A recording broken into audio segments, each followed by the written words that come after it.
Okay, so we're working on a 2017 Toyota RAV4 right now. The customer's ignition failed, so we had to rebuild the tumblers inside. I couldn't find any videos showing where the active retainer was to be able to pull the ignition out, so we're making one.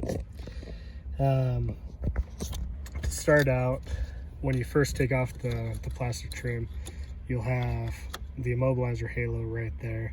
So you'll unclip it and then it just slides right off. And then there is a hole right there. That is not where the active retainer is though, so don't worry about that at all. Where the active retainer is behind this plastic piece. There's some wires that connect into it, but there's an access hole right there, and that's actually where the active retainer is. So we'll show you how to get it out. So in order to get the ignition out, I'll take off the hat just in case that blocks it. In order to get the ignition out, the key has to be turned to the right position. This position is accessory, which is the first dot. And then if you're looking at the actual plastic immobilizer halo, it'll say ACC for accessory. But the ignition itself is just the second dot technically. So you turn it to that position, and then you push with like a automotive pick or a small Phillips screwdriver or something that you can get in that hole. You press that button down, and then this one sticks up a little bit. So once you get it to that point, you just kind of have to pry lightly with a flathead screwdriver, and then it comes out. This is that button that you're pushing through that hole. So with the ignition in the off position, it won't push. With the ignition in the on or start, it won't push. It only pushes in the accessory. And that's how to get it out to rebuild it, or replace it if that's what you're needing.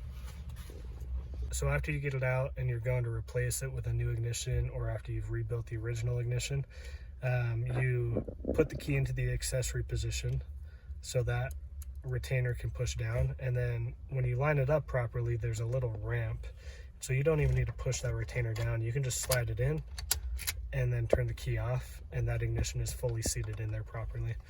And then you can test to make sure that crank to start and return to on works, and just test the functionality. So we're all set with that, and we can reassemble everything, and we'll show you a bit of that process too. So we're putting it back together now. I'm kind of showing you in reverse order since we had to get. So we're putting it back together now, just showing you in reverse order since we had to get to this point blind. Anyways, we're putting that. No clue what it actually is, but we're putting it back in. It has a Phillips screw that's held in there, and then at the top, it has a little clip that goes into there with a spring latch on the inside. So. See, trying to do this one-handed.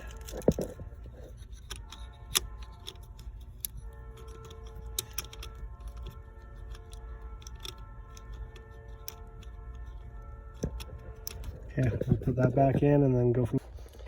Okay, so that's back in. We put the Phillips screw in, put the little wire harness clip in, that one in. We also went ahead and clipped this one in. And then this one goes into the immobilizer halo, and then this one was just undone when we got to it.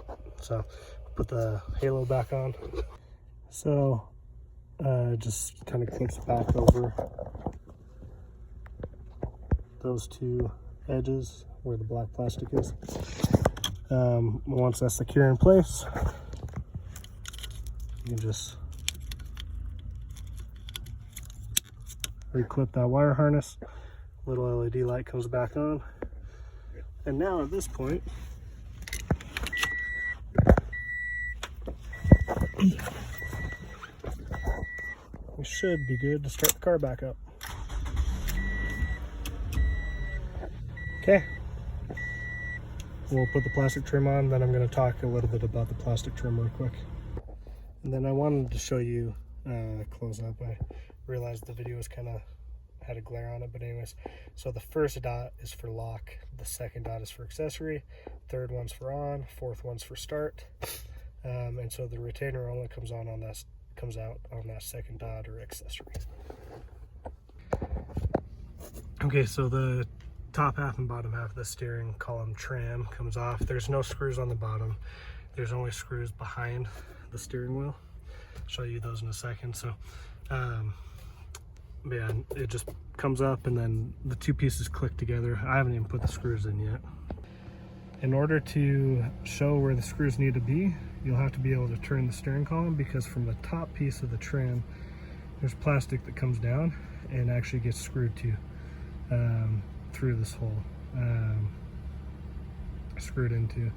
So if you can't turn the steering wheel, I can't think of a good way that you could get those screws out without breaking into the plastic or something. I don't know. In this case, the key still worked good enough that I was able to turn the ignition on and move the steering wheel and everything so I could get to the screws. Just so you know, on this car, the screws are only accessible behind the steering wheel. Okay, so they're just 2 Phillips screws tightened up, so we're all set. So in this case, just do it reverse order to be able to get to the ignition, and then yeah, that's how you take the ignition out. Hopefully that helps someone. It stumped me for a little bit until I ended up looking up a part on O'Reilly's website to see where the retainer was, and there concluded that it was behind that plastic piece and was able to actually get it out. So it stumped me for a little bit. Hopefully this helps you guys to not be stumped too.